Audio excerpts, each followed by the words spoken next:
I welcome you all on this online video tutorial. Today I will be talking about the nuclear fission. And then later on we will go to the what is the Bohr-Wheeler theory of the nuclear fission and what is the liquid drop model of the fission. So in the nuclear fission, basically it is the breaking up of the heavy nucleus into the smaller nuclei. So in this case, what happens when you talk about the discuss about the binding energy per nucleon of the intermediate mass nuclei like barium, krypton and iron, whose binding energy per nucleon is higher. They have the higher binding energy per nucleon and compared to uranium, thorium and plutonium. They are the intermediate nuclei.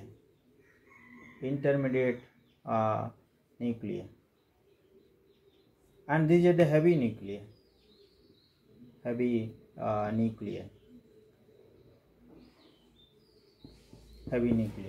So this heavy nuclei, they have the less binding energy per nucleon, whereas intermediate nuclei, they have the binding energy per nucleon is more, and this is essentially due to the electrostatic repulsion. There is a increasing role of electrostatic repulsion. So this accounts for this electrostatic repulsion.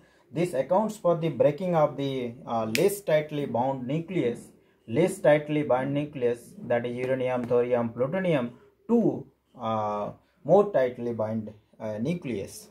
So this process is known as the nuclear fission. That is less tightly bound nucleus, uranium, thorium, plutonium, to more tightly bound nucleus, that is barium, krypton, iron, which is known as the nuclear fission. So it was firstly the theory was given by the Lise Meitner and Otto Frisch, and they had given the idea. It is just like a cell division.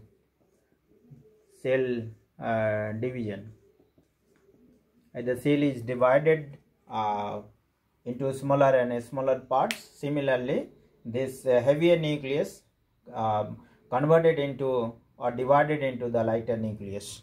And then in 1938, Otto Hahn and Friedrich Strassmann,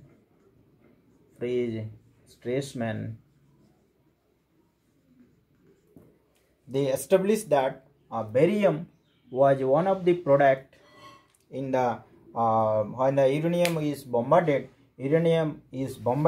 with the slow neutron, and the slow neutron,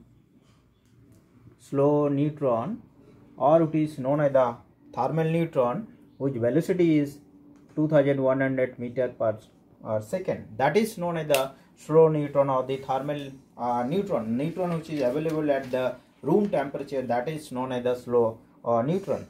So the schematics of the nuclear fission, which is shown in this figure, that is the slow moving neutron, it strikes the uranium-235 and it forms the compound nucleus uranium-236, and after that it is split up into the two small fragments, tightly bound nuclei. These are the two fragments, fission fragment 1 and 2. Along with it releases 3 neutrons, 1, 2, 3, and along with it releases the gamma rays. So this fission even occurs, the splitting of the heavy nucleus into a smaller nucleus. This fission occurs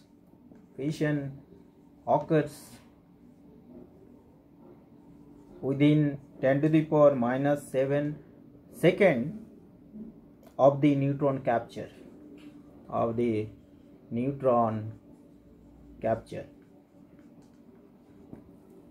And the fission neutrons are emitted. Neutrons are emitted about 10 to the power minus 14 second of the event. So the Lige Meitner and the Otto Frisch explained that the result of the Hahn and Strassman on the basis of this splitting of the heavy nucleus into the smaller nucleus. That was explained by considering this nucleus like a liquid drop. They explained on the basis of the liquid drop model of the nucleus. So we'll consider the liquid drop model of the nucleus. Liquid drop model of nucleus. And this liquid drop model of the nucleus, however, the detailed theory, it was given by the Bohr and Wheeler. Bohr and Wheeler, they have given the detailed theory. I will be coming to the detailed theory. So using the analogy between the nuclear forces and the forces which bind the molecules together in a liquid. So the fission fragments, these two fission fragments, they are having the unequal mass, one being heavier and another being lighter. So such fission, it is asymmetric. One is heavier nuclei, another is the smaller nuclei, asymmetric. It is asymmetric, and studies have shown that uranium-235 nucleus, it can fission in more than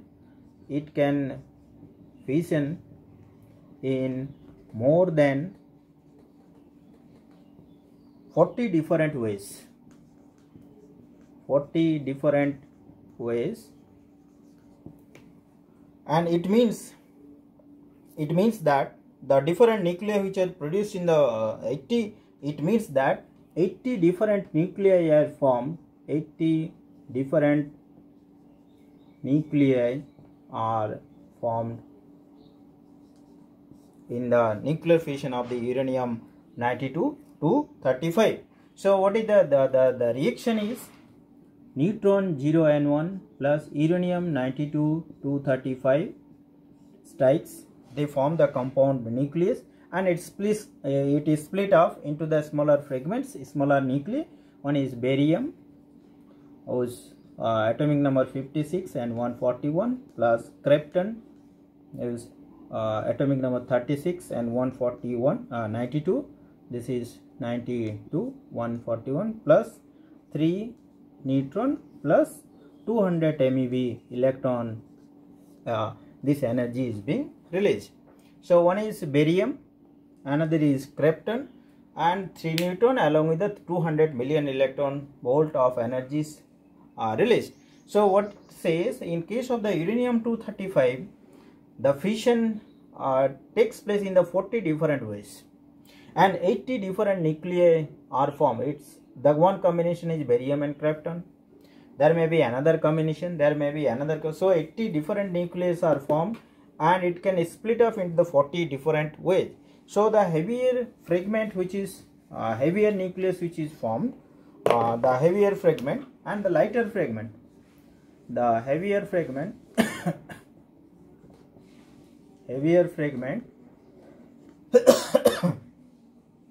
its mass range is 125 to 150, and it can go maximum mass 140. And the lighter fragments which is being produced, the lighter fragment which is being produced, its mass, it goes the range of the mass to 80 to 100, and the maximum mass number, it goes to 95. So you can check in this reaction barium and krypton. So the lighter fragment is your krypton. Now you see it's a maximum mass number goes to 95. So here it is 92. Similarly, barium, The heavier fragment, it has the mass number is 141, so it can go up to 140. So now I will discuss about the liquid drop model of the fission, and that is Bohr-Wheeler theory. So